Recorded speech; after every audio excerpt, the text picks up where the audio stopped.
안녕하세요. 시 쓰는 사람 나태주입니다.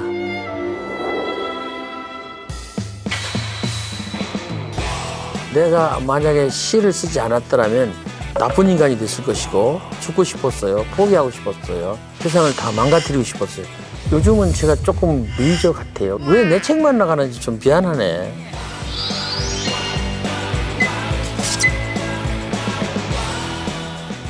안녕하세요. 시 쓰는 사람 나태주입니다. 16살 때 공주에 고등학교 다니러 와서 동급생인데 너무 이쁜 여자라고 생각하는 여자를 만났어요. 철없고 사춘기 때 이런 때이기 때문에 좋아하게 되면 이 안에 이제 감정이 생겨요. 공풍선처럼 빵빵하게 감정이 생기는데 이걸 감정을 어떻게 풀어낼 수가 없는 그런 지경에 이르러서 하다가 생각한 것이 시였습니다.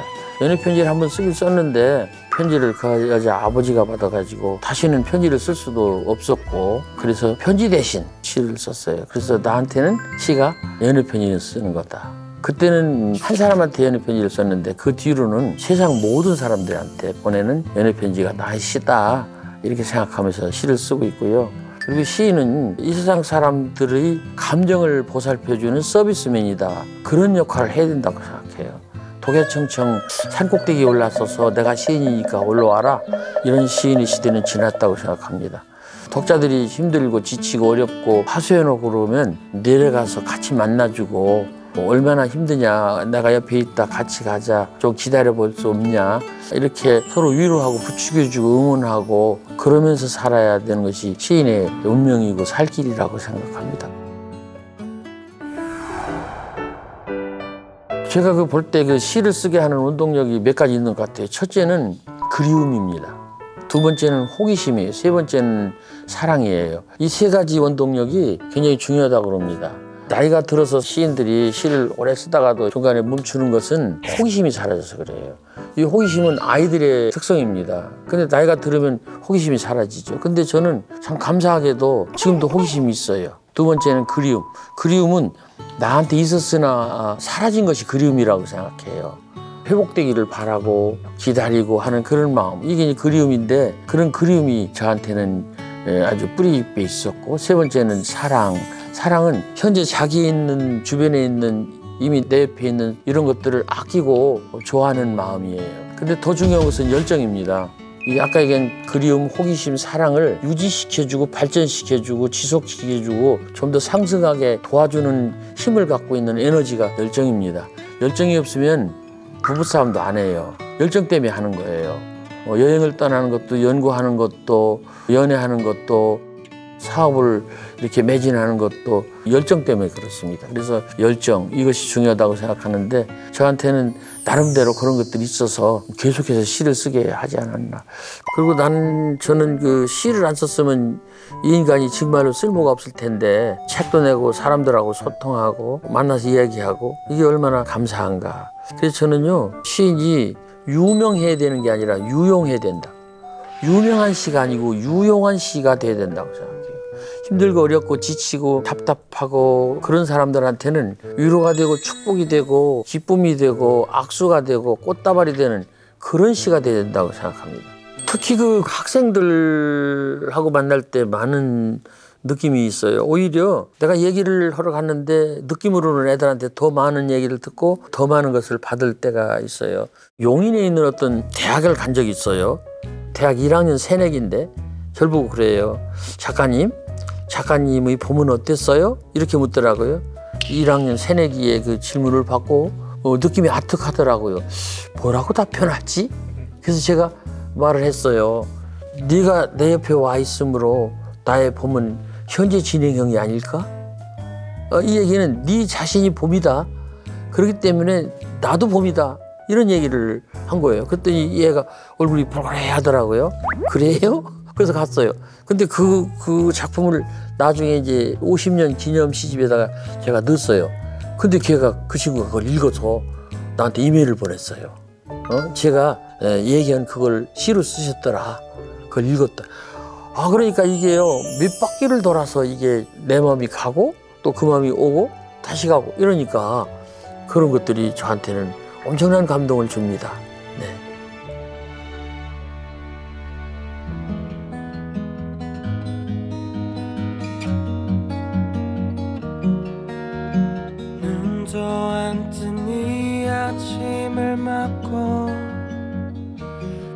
흐르는 내서 나를 달래주고 변함없이 다들 같은 곳을 향해 소리 없이 도는 시계바늘처럼 끝도 없는 저기 위험한 칸을 겨우 지나서야 내 하루. 키가 작잖아요. 학력이 고등학교 졸업이었어요. 시골에 아주 가난한 집 맏아들이었어요.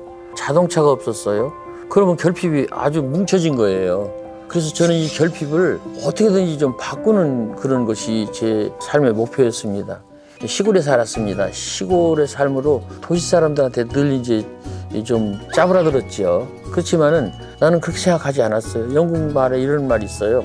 인간은 도시를 만들었고 신은 시골을 만들었다. 난 그렇게 생각하면서 시골을 아주 아름다운 나의 낙토로 삼았고요. 그리고 초등학교 선생, 이거는 정말로 이것도 결핍 중에 하나예요. 초등학교 선생은 중학교 선생보다도 훨씬 아래잖아요. 그렇지만은 저는 초등학교 선생을 했으므로 초등학교 아이들의 그 천진한 말투를 잃지 않고 끝까지 유지하는 그런 사람으로 남지 않았나. 그리고 저는 교장도 했는데 교장하던 내내 8년 동안 수업을 놓지 않고 했으므로 그 뒤로 계속해서 강연을 할 수 있는 그런 사람으로 남았어요. 그래서 이 초등학교 선생을 한 것도 결핍이고 마이너였지만은 끝내는 좋았다. 세 번째, 저는 또 자동차 없이 살았습니다. 자랑이 아니고 돈이 없어서 자동차가 없었거든요. 근데 지금 공주에는 자전거를 타고 다닙니다. 공주에서 사람들이 제 어떤 그 상징, 어떤 트레이드 마크 하면은 이제 가방 메고 이제 모자 쓰고 자전거 타고 가는 뒷모습, 이런 것을 공주 사람들이 저의 하나의 어떤 상징처럼 받아주거든요. 그래서 이 자전거도 저한테는 결핍이었으나 이것이 나한테 좋은 영향을 줬다고 생각합니다. 그래서 저보다 나이가 젊은 분들한테 말하고 싶은 것은 당신의 그 어떤 그 현재 상태가 부족하다면 그걸 사랑하라는 것까지는 아니지만은 쉽게 버리지 말고 그것이 좋아질 날을 꿈꾸면서 앞으로 계속해서 한번 가보는 게 좋지 않을까. 그래서 중요한 것은 포기하지 말라는 것입니다. 끝까지 포기하지 않고 노력하는 열정만 있으면 언젠가는 성공이 온다. 이런 충고가 있습니다. 그런 걸 믿고 자기의 좀 모자란 점을 너무 나무라지 말고 끝까지 나갔으면 좋겠다는 생각을 합니다. 터닝포인트는 실패지요. 실패. 인생을 살다 보면 이제 위기가 옵니다. 위기라는 것은 기계가 흔들리는 게 위기입니다. 26살 때 어떤 여자를 좋아했는데, 아까는 그 16살 때고요. 그 여자한테 버림을 받았어요. 위기였습니다. 죽고 싶었어요. 포기하고 싶었어요. 그 여자한테 당한 어려운 것을 내가 가지고 시를 썼는데 그게 시주문의에 당선이 됐어요. 그 여자분이 나를 안 버려줬으면 나는 시인이 안 됐어요. 버림을 받으라는 게 아닙니다. 버림을 받을 수 있어요. 있다면 그때 그걸 계기 삼아서 일어서라. 이 스님들 말씀에 이런 게 있어요. 넘어진 자 그 땅을 짚고 일어서라. 남의 도움 받지 말고 네가 짚고서 일어나라. 그럴 때 그에게는 진정한 능력이 생기는 거거든요. 터닝포인트는 유턴이 아니에요. 가다가 돌아오는 게 유턴인데, 터닝포인트는 돌아서 다시 좋은 길로 가는 거예요. 그대로 가는 게 아니라 가던 길을 고쳐서 좋은 길로 가는 것이 터닝포인트입니다. 그래서 저는 터닝포인트를 가질 수 있는 계기가, 첫째는 질병, 두 번째는 실패, 세 번째는 독서, 네 번째는 여행이라고 생각합니다. 앞에 있는 두 가지는 권할 수가 없어요.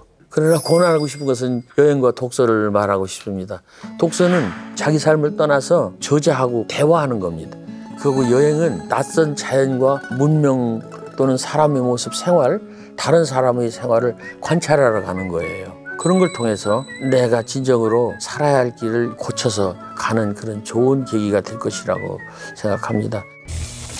우리는 지금 너무 만족을 모르는 게 아닐까. 그리고 또 하나는요, 잘하려고만 하는 게 아닐까. 절대로 실패하면 안 된다고 하는 어떤 강박관념에 지금 우리가 사로잡힌 게 아닐까. 너무 예쁘려고 하고, 너무 잘하려고 그러고, 너무 성공하려고 그러고, 이러다 보니까 한 번만 실패를 하거나 한 번만 삐끗해도 내 인생 다 망친 게 아닌가. 저는 제일 싫어하는 말 하나가 있어요. 이번 인생은 끝난 것 같아요. 나는 그런 얘기 하지 말았으면 좋겠습니다. 어떻게 온 인생입니까? 엄청난 선택과 엄청난 노력과 엄청난 행운과 축복으로 온 인생인데 그냥 뭐가 좀 잘못되면 내 인생 이것으로 끝난 것 같아요. 이거는 진짜로 아니라고 생각합니다. 티베트 속담에 이런 말이 있어요. 9번 실패했다면 9번 시작했다는 말이다. 저는 이렇게 생각해요. 성공하는 건 뭐냐면요, 그렇게 하면 된다는 걸 아는 게 아니라 그렇게 하면 안 된다는 걸 아는 것이 성공이라고 생각합니다. 그래서 9가지를 그렇게 하면 안 된다는 걸 아는 사람은 그만큼 더만큼 성공할 것이다. 한 번에 성공하는 사람은 없어요. 그 사람은 집안이 좋아서, 그 사람은 재능이 좋아서, 머리가 좋아서 그것만 갖고 성공이 되는 건 아니다 이거예요. 버텨야 할 것이 노력이다, 그런 얘기. 근데 사람들이 이렇게 얘기해요. 금수저? 그건 좋지 않은 말입니다. 금수저 갖다 받쳐놓는 거 아니에요. 은수저도 필요 없고요. 그냥 스테인리스 수저, 그냥 평생 먹어도 닳지 않는 수저면 충분합니다. 그런 걸 아시고 한 번 성공하려고 시도했다가 안 돼서 나는 끝이다, 이렇게 생각하는 것은 자기 생명에 대해서 너무나 경솔한 일이고 너무나 미안한 것이 아닌가. 오늘날 그 젊은 세대들을 보면요, 너무 잘하고 있어요. 그런데도 자기네들이 잘 못한다고 자꾸 생각하는 거예요. 모자라다고 생각하는 거예요. 한 번 실패를 완전한 실패라고 생각을 하는 거예요. 그리고 자기 미모에 대해서도 텔레비전 속에 있는 사람들, 너무 잘생긴 사람들한테 비교하다 보니까 나는 그냥 너무너무 안 이쁘다 이렇게 생각하는데 내가 볼 때는 너무 예뻐요. 나는 실패자, 루저인 것 같고 낙오자인 것 같고 이러니까 자꾸 안에 열등감이 생기고 그것이 스트레스가 되고, 그러니까 뭐 젊은이들이 힘들지 않는가. 그래서 젊은이들에게요, 너무 자극적인 말을 안 했으면 좋겠어요. 좀 괜찮다. 젊은 애들이 제일 받고 싶어하는 말은요, 괜찮다예요. 괜찮다. 너 지금 괜찮아. 다시 하면 돼. 이렇게 하는 것을 듣고 싶어 하지 않을까? 그런 생각을 해요. 그래서 어른들도 아이들한테 좀 용기를 주도록 노력을 하고 자존감을 좀 높였으면 하는 것이 제 주문 사항입니다. 잘 하려고 애쓰지 마라. 너 너무 잘하려고 애쓰지 마라. 오늘 일은 오늘의 일로 충분했다. 조금쯤 모자라거나 삐뚤어진 구석이 있다면 내일 다시 하거나 내일 다시 고쳐서 하면 된다. 조그만 성공도 성공이다. 그만큼에서 그치거나 만족하라는 말이 아니고 작은 성공을 슬퍼하거나 그것을 빌미 삼아 스스로를 나무라거나 힘들게 하지 말자는 말이다. 나는 오늘 또 많은 일들과 만났고 견딜 수 없는 일들까지 견뎠다. 나름대로 최선을 다한 셈이다. 그렇다면 나 자신을 오히려 칭찬해주고 보듬어 껴안아 줄 일이다. 오늘을 믿고 기대한 것처럼 내일을 또 믿고 기대해라. 오늘의 일은 오늘의 일로 충분했다. 또 너무도 잘하려고 애쓰지 마라.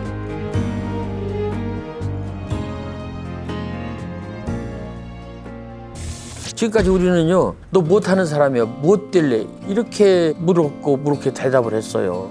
그래서 이제는요, what, 무엇보다도 how, 어떻게 우리는 눈을 돌리면서 살아야 되지 않을까. 높은 사람이에요. 국가에서도 굉장히 높은 사람이에요. 근데 끝나고 나서 잘못돼 가지고서 신문에 지탄받고 하는 경우 우리 수없이 보잖아요. 그거보다도 시골에서 그냥 소소하게 자기 일을 하면서도 살지만은 하루를 부끄럽지 없이 살고 자면서 아, 나는 오늘 충분했다, 이 사람이 훨씬 더 좋다. 그래서 저는요, 그래서 아이들 보고 너 의사 될래? 법조인 될래? 이런 거 말고 어떻게 할 거야? 기본에 충실하고 하루하루를 충실하고 남한테 잘하고 이런 쪽으로 사람을 안내하는 게 좋지 않을까, 그런 생각입니다. 그래서 우리 젊은 친구들 참 답답하지요. 그렇지만은 또래들이 빨리 성공한 것을 부러워하지 말고 내 안에 있는 가능성을 찾아서 좀 천천히 가면 안 될까요? 그래서 나태주식으로 성공을 풀이하면 이렇습니다. 성공이란 무슨 뭐 다른 사람 모델 텔레비전에서 나온 사람, 이런 사람을 내가 따라가는 것은 성공이 아니다. 그거는 그 사람의 성공이다 이거예요. 그러면 나의 성공 어디냐? 내 안에 있다 이거예요. 내가 꿈꾸는 사람을 내가 현실에서 실현해서 만나는 것. 나도 그 사람을 지금 만나러 가는 중입니다.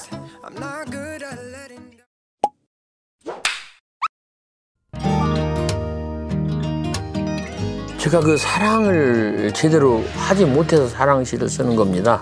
사랑을 아주 완전하게 했으면 제가 사랑시를 안 썼을 거예요. 거기에 대한 미흡함이 있고 그리움이 있고 호기심이 있어서 그걸 쓰는 건데 저는 그런 바탕 위에서 사랑시를 쓰는 거고요. 사랑은 뭐냐 이렇게 본다면 사람을 살아갈 수 있게 하는 에너지다 이렇게 생각합니다. 인간은 한시도 사랑 없이 살 수가 없어요. 그렇기 때문에 앞으로도 저는 사랑의 시를 계속 쓸 것입니다. 그리고 사랑을 아주 세상 모든 사람들한테 포기하지 말라고 하고 싶죠. 기대를 좀 낮췄으면 좋겠어요. 그리고 이런 얘기를 하고 싶어요. 그 어떤 대학생인데 자기 사랑이 이루어지지 않는다고 나한테 하소연을 하더라고요. 그래서 제가 그랬어요. 이걸 바꿔보자. 내가 바라보는 것만 보지 말고 너를 바라보는 사람이 있는가 한번 보자. 근데 나중에 왔더라. 근데 있었냐? 그때 있대요. 그래서 어떻게 되냐 했더니 그 사람을 바라보니까 자기가 좋아졌대요. 그러니까 이 사랑이라는 게 젊은이들이 사랑이라는 게 계속해서 바라보고 그쪽으로만 가는 거예요. 나는 거기 바라보고 그는 또 딴 사람 바라보고. 그럴 때 우리는 뒤돌아볼 필요가 있어요. 나를 바라보는 사람이 있나? 원하는 사람이 있나? 그러면 나도 그 사람의 장점을 좀 찾아서 인정해주고 하면 좋지 않을까요? 그래서 너무 한쪽 자기가 바라보는 쪽만 보고 달려가지 말고 좀 뒤도 바라봤으면 좋겠다. 근데 젊은 시절에는 그게 잘 안 될 거예요. 너무 재촉하지 마셨으면 좋겠어. 그리고 사랑은 아가페가 있고 에로스가 있고 필리아가 있다고 본다면 젊은 시절에는 에로스의 사랑 이런 쪽을 더 그리워하는 것 같아요. 바짝 이렇게 다가가는 사랑, 누군가를 확 내 편으로 이렇게 데리고 오는 그런 사랑인데 근데 거기다가 저는 필리아를 플러스해서 하는 것이 좋지 않을까? 그런 생각을 해보고 싶어요. 우정 같은 사랑? 코로나도 이게 사람과 사람끼리 거리를 두게 하잖아요. 사랑도 거리를 두면서 하는 사랑이 좋지 않을까. 김소월 선생의 시에 보면 산유아라는 그 시가 있어요. 산에 피는 꽃은 저만치 혼자서 피어있네. 저만치 약간의 거리를 두고 그 사람을 존중하고 그러면서 그 사람한테 도움이 되는 일을 내가 하는 그것이 좋지 않을까. 저도 이제 거의 지금 50년 가깝게 우리 집사람하고 살다 보니까 온갖 일이 다 있었지만은 지금 늙어가지고 이 필리아 친구 같은 이 상태가 가장 좋아요. 아주 좋습니다. 젊은 시절보다도. 그래서 이 저만치의 간격이 이 사랑에서도 필요하지 않을까 저는 그렇게 생각을 합니다.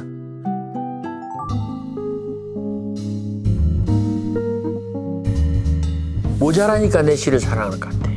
내가 좀 모자라니까 이런 얘기를 해볼까요? 지금 자기 딸은 시집도 못 갔어요. 근데 옆에 있는 친구가 핸드폰 갖고 동영상 틀어주면서 이게 우리 손자예요. 그러면요 벌금 내야 돼. 에? 손자 자랑을 입으로 만 원 내야 되고 동영상까지 내면 2만 원 내야 돼. 남 생각 좀 하자고요. 지금 다른 사람 힘들어 죽겠는데 거기다 대고 무슨 불난집에 부채질해? 말도 안 되는 소리예요. 그래서 저희 시는요 낮고 모자라고 좀 부족하고 그리고 이제 사람들이 어떤 마음이 수위하고 어느 정도 맞으니까 그렇게 되지 않을까. 이 수위라는 게 중요해요. 우리 높이가 맞아야 이렇게 서로 소통이 되는 거지. 이렇게 높으면 이 낙차가 생겨서 폭포가 돼요. 그러니까 이렇게 낮추는 거예요. 그래서 시인들이요 자꾸 낮춰야 돼요. 낮추는 것이 높아지는 것을 우리가 알아야 됩니다. 저 사람의 아픔이 내 아픔이다 이렇게 생각해야죠. 그러면요 시가 계속 나와요. 계속 써줘. 왜냐면 저 사람의 아픔이 나한테 와서 시가 돼서 다시 또 간다고요. 그렇게 말씀드리고 싶어요.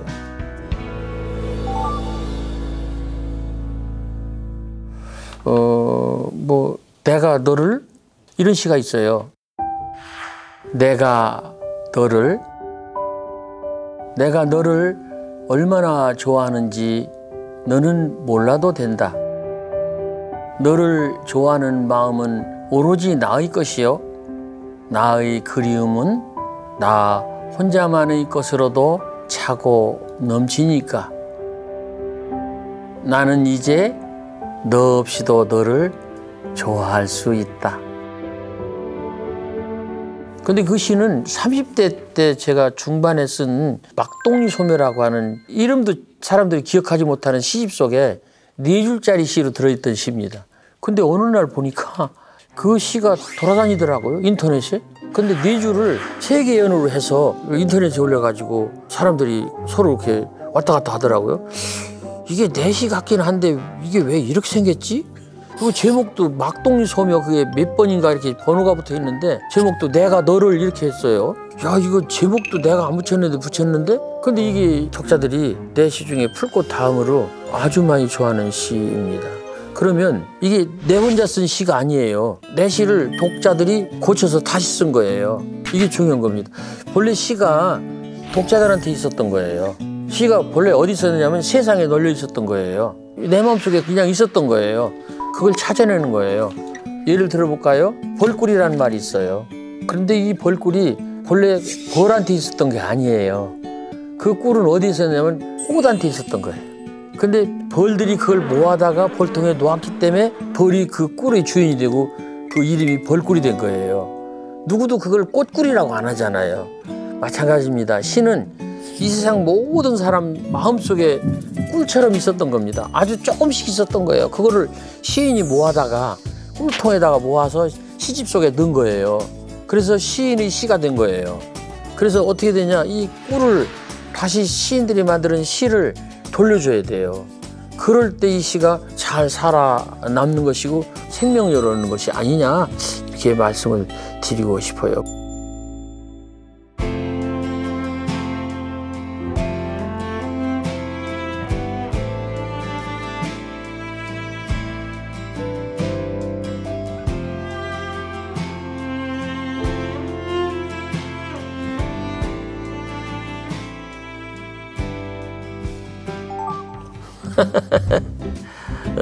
시를 잘 쓰는 방법은 있지만 없어요. 그거는 내 삶 속에, 내 인생 속에 있어요. 그래서 자기 삶을 잘 관찰하고 자기 삶을 잘 들여다보고 자기 삶을 열심히 살고 자기 삶을 사랑하고 이것부터 먼저 시작하는 게 좋지 않을까. 그리고 두 번째, 시는 산문하고 다르다는 것을 알아야 되지 않을까. 그 재료가 사실이나 어떤 사건이나 이런 게 아니고 시는 서사가 아니고 서정이에요. 감정이라는 것입니다. 사실이나 사건은 시간 순서대로 이치에 맞도록 조리 있게 순서 있게 펼쳐야 돼요. 근데 이 시 소재가 되는 감정은 급한 대로 쏟아내야 돼요. 이거에 대해서 사람들이 숙달이 안 돼서 시 쓰기가 어렵다 이렇게 말하는 것 같습니다. 그래서 제가 말씀드리고 싶어요. 싸우듯이 쓴다, 유언하듯이 쓴다, 그리고 외마디 소리 지르듯이 쓴다, 남 눈치 보지 않고 쓴다, 잘 쓰려고 하지 마라, 그냥 막 써라.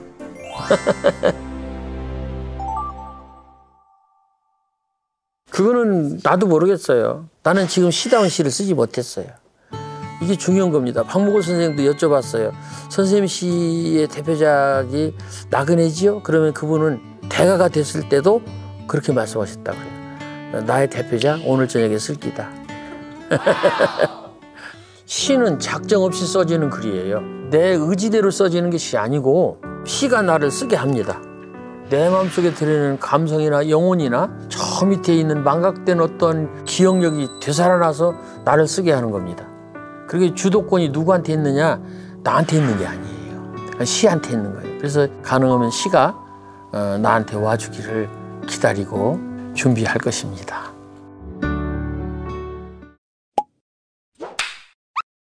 안녕하세요. 인지심리학자 김경일입니다.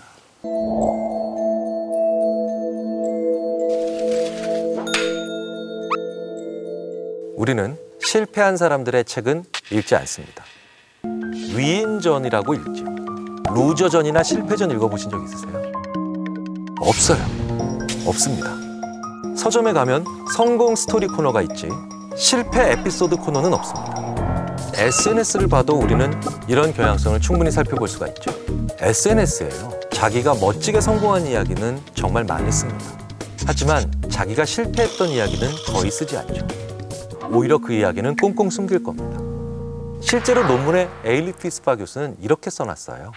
A quick Google search yields 1.28 billion results for the word success, in contrast to 553 million of as many for the word failure. 실제로 구글 서치에서도요, 성공에 대한 서치 결과는 12억 8천만 개가 나옵니다. 그런데 반면에 실패에 관련된 검색은 그 절반에도 못 미치는 5억 5,300만에 불과하더라는 거죠.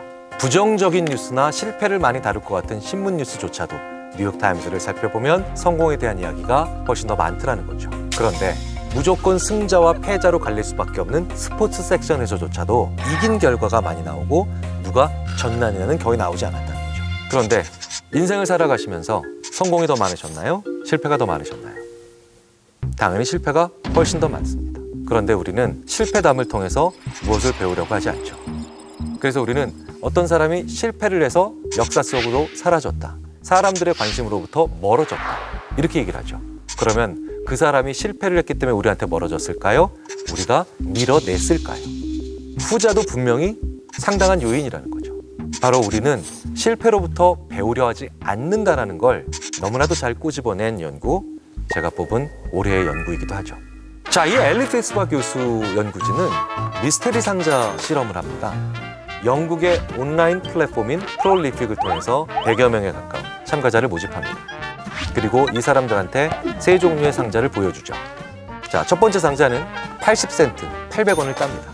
두 번째 상자는요, 20센트를 딸 수가 있어요. 마지막 상자는 1센트를 잃는 상자입니다. 800원을 딸 수 있는 상자, 200원을 딸 수 있는 상자, 10원을 잃는 상자, 이렇게 세 가지 상자가 있다는 거죠. 사람들 앞에 상자를 이 세 가지를 보여주고 두 가지를 고를 수 있다고 얘기해 줍니다. 자, 실험을 위해서 800원을 따는 상자는 절대 선택을 못하게 조작이 이미 되어 있습니다. 일종의 몰래카메라가 되는 셈이죠. 어떤 상자를 고르던 하나는 200원 따는 거고 하나는 10원 잃는 거니까요.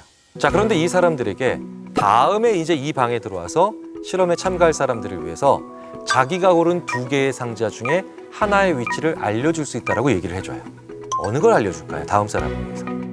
거의 대부분의 사람들은 200원을 딸 수 있는 상자의 위치를 알려줍니다. 자, 그런데 이게 다음 사람을 위해서 최선의 결과일까요? 잘 생각해 보십시오. 내가 해야 될 제일 좋은 선택은 1센트 잃는 그 상자의 위치를 알려주는 것입니다. 왜겠어요? 내가 1센트 잃는 상자를 알려주면 다음 사람은 그걸 안 고를 수 있잖아요. 하지만 20센트 따는 상자를 알려주면 다음 사람은 결국은 1센트를 잃는 상자를 선택할 수도 있게 되잖아요. 그런데 대부분 그렇게 하지 않는다는 거죠. 다음 실험이 또 절묘해요. 이 연구진은 다음 사람들에게 잘 알려주면 인센티브를 줍니다. 그런데도 여전히 사람들은 1센트 잃는 상자의 위치를 잘 안 알려줍니다. 여전히 나의 성공인 20센트 딸 수 있는 상자의 위치를 자꾸 알려주더라는 거죠. 다음 사람에게 이번엔 물어본 겁니다. 어떤 상자의 위치를 알려주기를 원하느냐라는 질문을 받았을 때조차도 앞선 사람이 어떤 상자를 골라서 20센트를 땄는지를 알고 싶어 하더라는 거예요. 즉, 성공한 상자의 위치를 나에게 알려주기를 원하더라는 거예요. 1센트 잃는 상자의 위치를 알아내는 게 훨씬 더 나에게 좋은 결과임에도 불구하고 800원이든 200원이든 따는 건 성공이죠. 10원을 잃는 건 실패죠. 즉, 우리는 실패를 알려주기도 싫어하지만 나 자신도 실패한 사람의 실패를 듣고 싶어 하지 않는다는 거예요. 그런데 대부분의 경우 실패를 들어야 최고로 좋은 결과를 다음에 만들어낼 수 있거든요. 2차 세계대전 때 영국 공군이요, 살아 돌아온 비행기의 총탄구멍이 어디에서 나오는가를 열심히 살펴본 다음에 거기에 장갑의 강판을 더 보강했습니다. 그런데 생각해 보십시오. 그 비행기들은 거기를 맞았는데도 살아 돌아온 거죠. 그러니까 거기는 보강해야 될 것이 아니라는 겁니다. 그래서 몇 대의 살아 돌아오지 못한 비행기의 잔해를 수거해서 살펴봤더니 치명적인 약점이 어디 있다는 걸 그제서야 발견하고 거기를 보강해서 생환율을 높였다는 겁니다. 이렇게 실패를 찾아봐야만 우리는 배울 수가 있습니다. 그런데 이 실험 결과는 사람들이 실패로부터 안 배우려 한다는 걸 보여준다는 거죠. 그렇다면 어떻게 해야 될까요? 그 실패를 훨씬 더 잘 받아들일 수 있도록 가공하고 꾸며서 사람들 앞에 내놓아야 된다는 것입니다. 그래서 저는 기업에 가면 이렇게 조언을 해드립니다. 그 해의 가장 큰 실패를 축하해주는 자리를 연말에 페스티벌처럼 만드세요. 성공한 얘기는 조금도 하지 마시고 오로지 실패에 대한 초점을 맞춰서 얘기합니다. 그런데 전반적인 분위기는 페스티벌이에요. 이런 정도의 분위기는 돼야 당사자가 그제서야 처음으로 입을 열 수가 있습니다. 저는 그래서 우리나라에서 굉장히 좋아하는 박람회 하나가 있습니다. 바로 실패 박람회라는 게 있습니다, 우리나라에. 실패의 경험을 나누고요. 실패는 페이스메이커다. 그리고 멋지게 실패한 팀을 응원하는 자리예요. 어떻게 하면 성공을 할까요? 라고 질문을 받을 때마다 질문을 한번 바꿔보라고 말씀을 드립니다. 어떻게 하면 실패를 할 수 있는지를 고민해 보시라. 반드시 이번엔 실패하겠다. 무슨 일이 있어도 실패할 거야. 실패를 할 수밖에 없는 확실한 방법들을 10가지만 찾아보시라고 얘기를 합니다. 그러면 이제 거기서 자연스럽게 성공의 방법들을 같이 찾아오시죠. 왜? 그걸 다 제거하실 방법들을 같이 찾아오실 테니까요. 바둑에서 뛰어난 바둑 기사는 대국에서 결정나는 게 아니라 복기에서 결정난다라고 얘기를 합니다. 이 얘기는 무언가 잘못된 결과나 원치 않은 결과가 나왔을 때 그걸 어떻게 잘 기록해 놓는가가 얼마나 중요한가를 얘기해 주게 된다는 거죠. 어떤 큰 실패가 있으면 주저하지 마시고 기다리지 마시고 뜸들이지 마시고 지금 당장 검색하십시오. 왜일까요? 이렇게 큰 실패가 일어나면 그 실패는요, 기록이 오래 남질 않습니다.